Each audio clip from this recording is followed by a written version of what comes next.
What's up, everyone? This is Jimmy from Dokipress, and we're here today with the creators of the Okamoto Kitchen. Why don't you guys just go ahead and introduce yourselves real fast? My name's Gerald Abraham. Chizuru Okamoto Abraham. Hi, and I'm Serrina from Dokipress as well. So we're here today to just kind of get an interview with them and just learn more about Okamoto Kitchen and just kind of like, you know, deep into the idea and the mastermind behind it. So how did it start, really? Well, Chizuru and I, we met in 2001. I used to live in Japan. And, you know, we've been together ever since then. We're both really, really into food. She's worked at a couple restaurants, Matsuhisa, the Shoji, and whatnot. And, you know, after a while, we really, I mean, obviously we've got a passion for food, so we wanted to do something culinary. We wanted to do, like, maybe a restaurant. Too expensive, you know, for us. So we decided the best entry point was a food truck.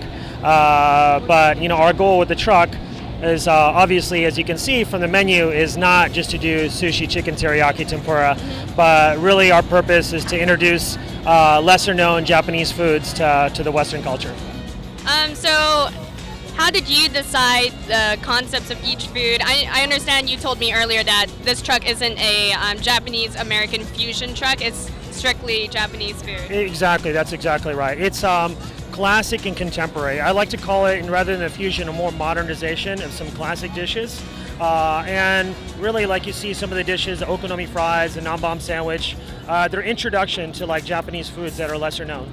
So if somebody isn't familiar with those things, people are like might be reluctant to try something that's really like far-fetched, like, you know, natto or like dried squid. That's going to be kind of hard unless you're like a hardcore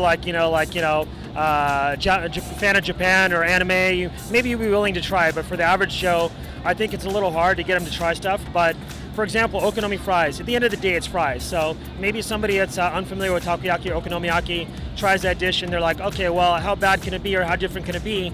It's still fries at the end of the day. And then if they end up liking that flavor profile, perhaps next time they're going to try takoyaki or okonomiyaki. So between the two of you, who's better at cooking? Oh, she's the master.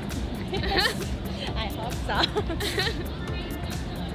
So do you come up with like the ideas and then she kind of makes the food come to life? It's both, you know. I mean, half the dishes. How much of the dishes are yours exactly? From our truck, Yeah. 4-5 dishes. 4 or 5 dishes, yeah. We kind of like we'll shoot ideas back and forth. Okonomiyaki Fries are her idea. She's also a pastry chef, so all the desserts are hers, you know. Wow. But Nanbam, I gotta take dibs on the Nanbam because when I was living in Japan, I went to school there. I was going to language school, and one of the restaurants right next to my school, they made a pretty awesome chicken nanban. So you know, I was thinking like when I was having this dish back then, I would have it every week. I was just addicted to that thing. So I was like, wow, you know, if the Western culture or like Americans knew about, you know, nanban, they'd probably really, really like it. So we decided to, you know, come up with a portable version, which is turned into the nanbam. So a little wordplay on the original dish, same flavor profile, same ingredients. Only difference is it's on a brioche bun rather than rice on the side. Nice. And My bad. Oh, Sorry, I'm here too. No, so I just want to ask you, so what are some of the challenges you guys face with like trying to introduce newer foods, right? I mean, you notice anything that's like challenging about trying to get kind of a Western audience to try some of these lesser known dishes? Well, I think the most difficult thing is that the dishes that we're doing, they're not, you know, the trendy or popular dishes. You know, currently we're not doing a poutine or poke or tater tots or Kojita cheese on everything, or, you know, that's basically like, those are the buzzwords. Yeah, earlier we talked about some of like the naming conventions, right? Do you feel like those really help out with getting people to try things they might otherwise be a little bit afraid to order off of a menu? Absolutely. Like, for example, that's the exact same reason why we changed the nanban to nanbam, because everybody knows nam, everybody knows bam. So you're not going to have any trouble pronouncing that. Stuff like karaage, you know, obviously it's called karaage, but we call it JFC, Japan Fried Chicken, because essentially that's what it is. And I think it's a lot easier to pronounce than karaage. So do you guys have any dishes you want other people to try when they stop by Okamoto Kitchen? Okonomiyaki Fries, katsu curry sandwich, pork chao is killer. We went through a lot of those yesterday. Honestly, really, we've got everything there. We've got a lot of dishes for various types of flavor palettes. So it depends on what you're gonna want. We want to try to have as much there for as many people as possible. Some people don't like chicken. There's some vegetarians. It really just depends. Anything you try, I think we're pretty proud to stand by it. And then, so how can people try you guys out? Like, where can they find you? What future events will you be doing? Well, the next big event, as you know, Anime Expo, we're going to be in the lot right across from the convention center. We are actually, July 1st is our 1 year anniversary. It'll be 1 year in business for us. So last year we missed Anime Expo because we were just noobs. The only person at that point that had kitchen experience was her. So with an untrained crew doing 600-700 tickets, it might have been a complete disaster. As for finding us, if you can't make it to Anime Expo, you could definitely look on our website, find us online, go on the website. Right under the right at the top actually is the schedule. So that usually has the first 2 weeks to a month updated. Perfect. Any last things you wanted to say to our viewers? Well, thank you so much for number one, watching this, and if you try out our food, I hope you like it. Oh shoot! Okay, so I got some fries because Jimmy kicked me out, and I got the Okonomiyaki fries. What are you talking about? Oh, you got food too?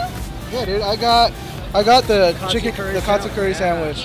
Okay, so I've eaten here a couple times, but I've never seen the Okonomiyaki fries before. So Fairly new, about a month old. oh, okay. So I'm gonna try it out. Plus, I love carne asada fries and a lot of other Japanese fish. Yeah, this is the perfect SoCal Japanese food marriage, right? It smells like okonomiyaki, mostly because of the sauce and the bonito flakes.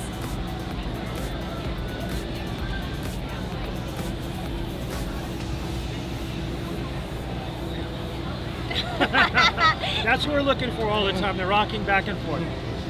Yeah, Yo, I got you. I'm getting a little jealous that you got to take your bite, so. He's been starving all day too. I'm a fiend for katsu curry, so. Oh, whoa! I love. This is a good meaty. There's a piece, lot too. of cabbages in there too. Oh. All right, here we go.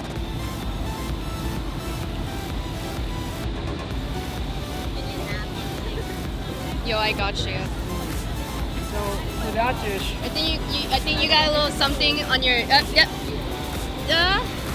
gotta get the other side. There's Yo, I a good got amount you. of curry on that. That is good. That is excellent. So as we kind of learn, the process going along, and we've been, like I said, we've almost been in business for a year. We change up the dishes every so often, and kind of based on user feedback, sometimes we make adjustments. Like for example, the katsu curry, when we first started, we used to coat both sides. And now what we do is we coat the top and then we coat the bottom of the bun. And the reason being is we're trying to be thoughtful of people that are going to take it home and then have it a little bit later. We want to make sure the katsu still has that crunch, because if we coat both sides, it's going to get soft and it's not going to be crunchy anymore. So even as we're doing it, we're learning and trying to improve and trying to constantly make it better and make adjustments based on what people like. So Perfect. This is awesome, guys. Thank you so much. Thank you so much. Definitely will eat here every time. I'll see you at Anime Expo. See you at Anime Expo.